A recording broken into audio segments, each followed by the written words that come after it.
The United States of America, not the States of America. October 13, 2019 by Anna von Reitz. Just so that this is absolutely clear to everyone worldwide, the actual American government still exists and is still functioning. The proper name of this country and of its international government is the United States of America. The States of America was our subcontractor, formed under the Articles of Confederation, and functioning as a business consortium to provide essential government services in international jurisdiction. The organization operating as the States of America was never our actual government. It was a subcontractor, under contract to perform services for us, that went belly up. It was one of 3 such subcontractors.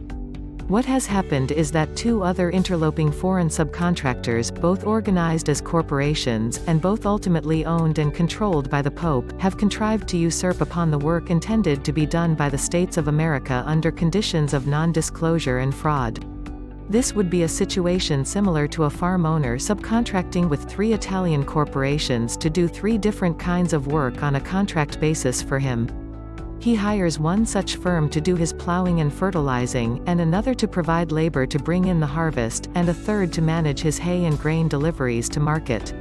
One of these service providers is unable to perform, so without telling the farmer, the other 2 contrive to take over the additional work and benefit themselves while the disabled contractor is under reconstruction. That is the actual situation. None of these entities are the actual government of this country and never have been. They are foreign subcontractors obligated by treaty and trust and service contract to provide us with good faith service, and the details of this history and their respective contracts are now open for public discussion worldwide. At the very least, the Pope and the Queen operating the Pope's territorial Commonwealth interests, have both shown extremely bad faith toward their employers, the American states and people.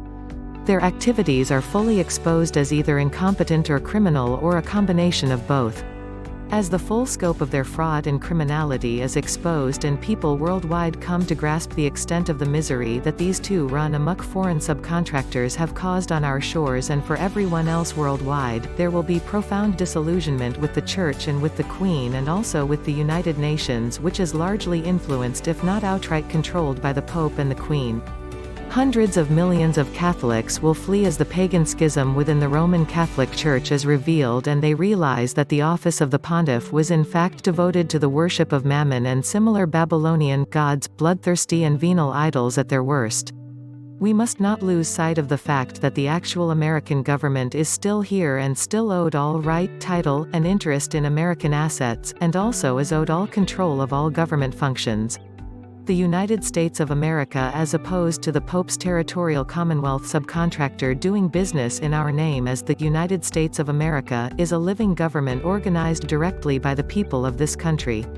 Our actual government has been called to assemble and has been in the process of doing so for several years.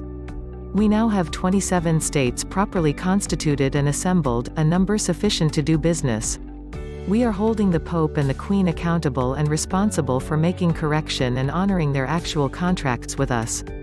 We, the United States of America, as the delegators of all delegated powers, have the power and the right to direct our mandates however we see fit, and we have directed the territorial Commonwealth government under contract to us to protect and defend the states and the people that they are actually under contract to protect and defend. This will be quite a change for them, but it must be thoroughly understood by everyone concerned. The Pope and the Queen are at the moment both in gross breach of trust and commercial contract with respect to us and our actual government, the United States of America. World opinion must gather and do its work to check and balance their grotesque behavior.